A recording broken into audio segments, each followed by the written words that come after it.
Antes de rolar, responda isso. Em qual país europeu Ozzy construiu um jardim de rosas privado por seu amor à jardinagem? E tente responder essa também. Qual regra rigorosa de casa Ozzy impôs durante as filmagens do reality show Osbournes? Compartilhe suas apostas nos comentários. Revelarei em breve. Enquanto pensa, bem-vindo ao The Versed, Mestres da Música, sou Dick Carlson. Acompanhe a transformação do Príncipe das Trevas em um jardineiro dedicado e como seu show final em 2023 retornou sua história às origens. Para realmente entender Ozzy Osbourne, precisamos voltar ao início, pois seus primeiros anos contêm momentos cruciais surpreendentes.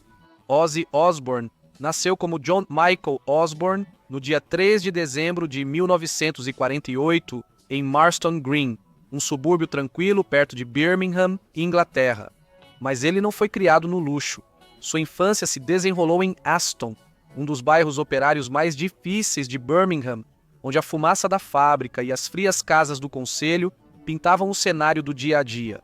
Ele cresceu em uma casa minúscula com 5 irmãos espremidos em quartos onde cada centavo importava. Seu pai trabalhava em turnos noturnos em uma fábrica de ferramentas e sua mãe fazia jornada dupla em uma fábrica de peças de automóveis. O dinheiro sempre era curto. O calor vinha mais do caos familiar do que do aquecimento, e a escola não facilitava as coisas. Ozzy, que tinha dislexia não diagnosticada, era alvo de bullying dos colegas e negligenciado pelos professores. Ele admitiu que não leu um livro completo até estar bem avançado na idade adulta. Mas mesmo assim havia algo nele que não se encaixava no mundo ao seu redor. Na adolescência, ele fazia bicos para ajudar a equilibrar as finanças. Ele trabalhou como aprendiz de encanador, passou um período em um matadouro e tentou trabalhar na construção, mas nada durou muito. E então veio seu primeiro gosto de infâmia. Com apenas 17 anos, Ozzy foi preso por invadir uma loja de roupas. Ele não podia pagar a multa e passou 6 semanas na prisão. Esse era o mundo de onde Ozzy vinha. Mas sempre havia um crescente sentimento de que talvez houvesse algo mais lá fora. Ele ainda não tinha um plano, mas o caos de seus primeiros anos logo se tornaria o combustível por trás de uma tempestade musical. No fim dos anos 60, Ozzy estava mal, sem carreira, mas com uma certeza: ele amava a música. Ele se inspirou nos Beatles enquanto crescia, acreditando que a música poderia ser sua saída. Essa crença ganhou nova vida quando ele se uniu a 3 músicos locais de Birmingham. Eram Tony Iommi na guitarra, Geezer Butler no baixo e Bill Ward na bateria. Inicialmente se chamavam Earth, mas logo perceberam que havia outra banda homônima.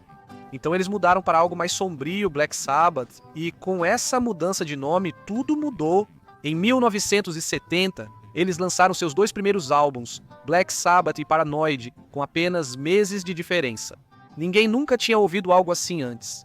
O som era denso, lento e pesado, com sucessos como Iron Man, War Pigs e a faixa título Paranoid. Black Sabbath acenderam o estopim para o que se tornaria o heavy metal. De 1970 a 1978, eles lançaram álbum após álbum redefinindo o gênero. Master of Reality, Vol, For, Sabbath, Blood Sabbath e Sabotage. Cada um ultrapassou os limites. A voz de Ozzy era crua, quase de outro mundo. Seus gritos e uivos cortavam as fendas como uma sirene numa tempestade. As letras da banda exploravam a loucura da guerra, religião e medo.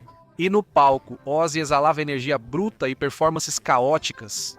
Durante um desses shows, ele famosamente mordeu a cabeça de um morcego, acreditando ser falso, mas não era. Porém, longe dos holofotes, tudo desmoronava. Conforme a banda crescia, seus vícios também se agravavam. O uso diário de drogas e álcool levou à fragmentação da unidade antes coesa. Ozzy começou a entrar em espiral, faltando aos ensaios, esquecendo as letras e se tornando cada vez mais inconfiável. A música permanecia, mas a química da banda se deteriorava.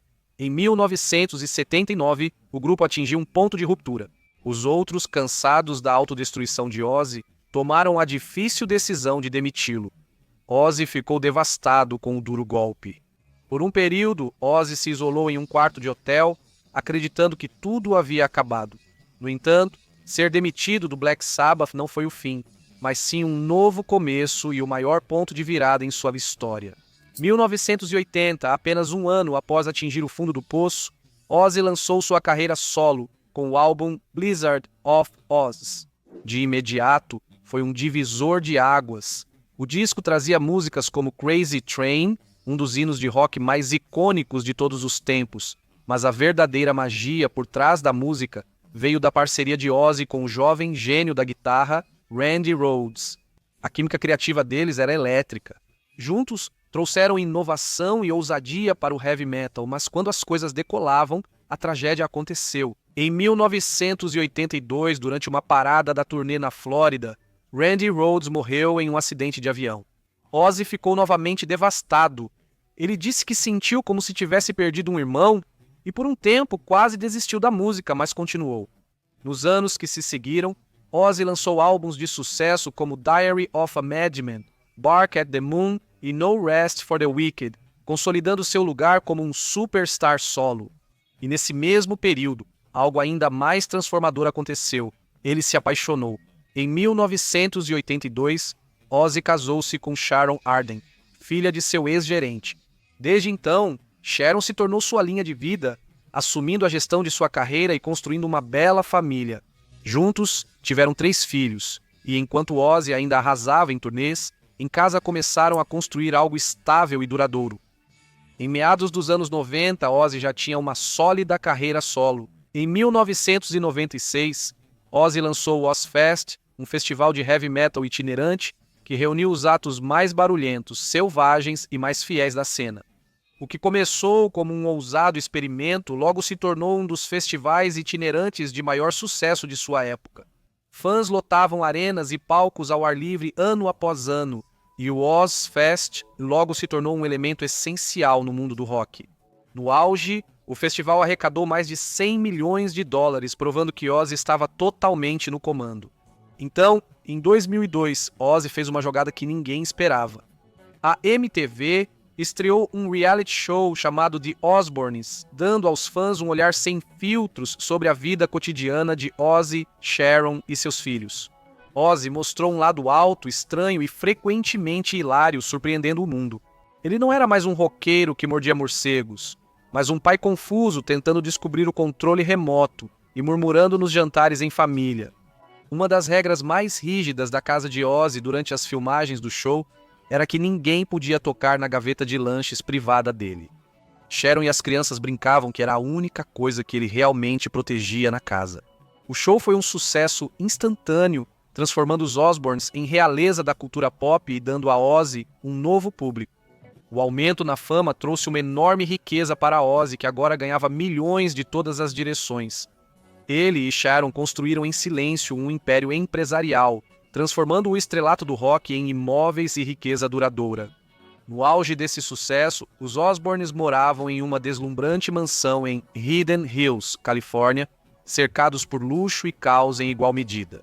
Eles também mantiveram sua propriedade em Buckinghamshire, Inglaterra, um refúgio tranquilo das câmeras de Hollywood. E mais tarde adicionaram uma vila na Suíça, um tranquilo refúgio na montanha que Ozzy passaria a amar por seu ar limpo e caminhadas tranquilas. A coleção de carros de Ozzy era igualmente extravagante.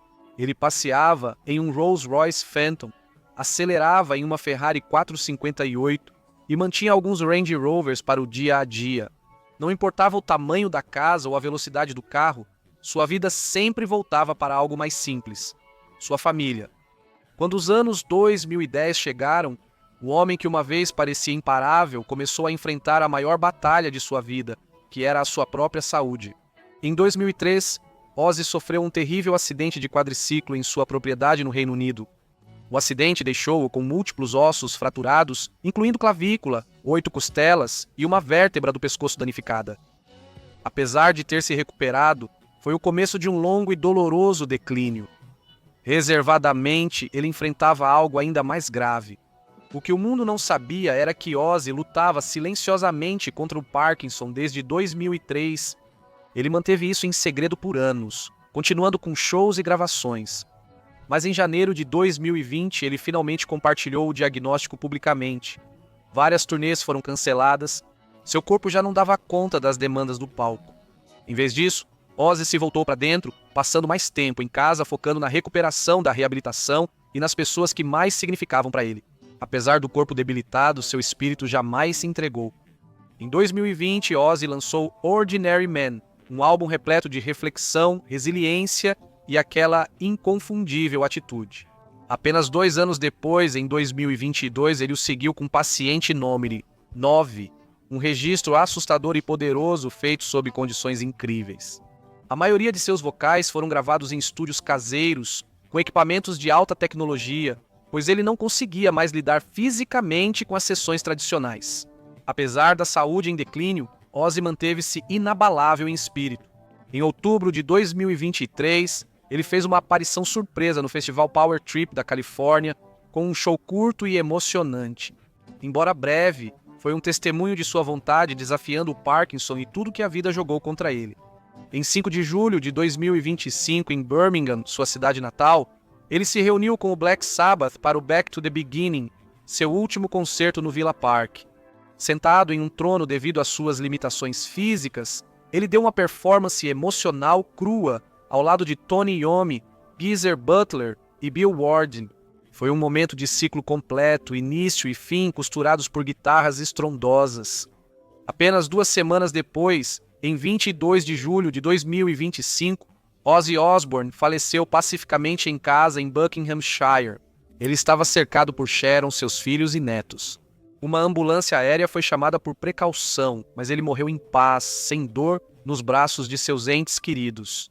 Homenagens vieram de todo o mundo, lamentando a perda de um homem que moldou a cultura musical e o próprio significado de rebelião. Enquanto o mundo se despediu de Ozzy Osbourne, também parou para absorver o vasto legado que ele deixou para trás. Não apenas na música, mas no impacto da riqueza e em um surpreendente senso de dignidade silenciosa. Quando Ozzy morreu em 2025, sua fortuna era estimada em 220 milhões de dólares. Esta imensa fortuna foi a recompensa por mais de 5 décadas de criatividade incansável e reinvenção. Boa parte de seu império era administrado em conjunto com Sharon. Juntos, construíram uma marca além do rock and roll, mas apesar da fama e fortuna, aqueles próximos viram algo mais aterrado. Fora do palco, Ozzy era surpreendentemente gentil. Em seus últimos anos, Ozzy mudou-se com sua esposa Sharon para uma vila privada na Suíça, longe do barulho da fama. Lá, ele construiu seu próprio jardim de rosas por amor à jardinagem. Na maioria das manhãs, ele passeava entre as flores com seus cachorros, tomando chá, cercado de paz e silêncio. A vida de Ozzy Osbourne foi o modelo para todo roqueiro que ousou ser selvagem, real e inexcusavelmente humano.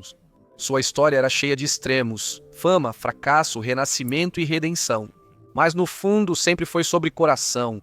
O que na história de Ozzy te impactou mais? Ou teve algo sobre ele que te surpreendeu? Comente abaixo o que você pensa. E se a jornada de Ozzy te emocionou, não vá longe porque a história da próxima lenda está logo ali na esquina.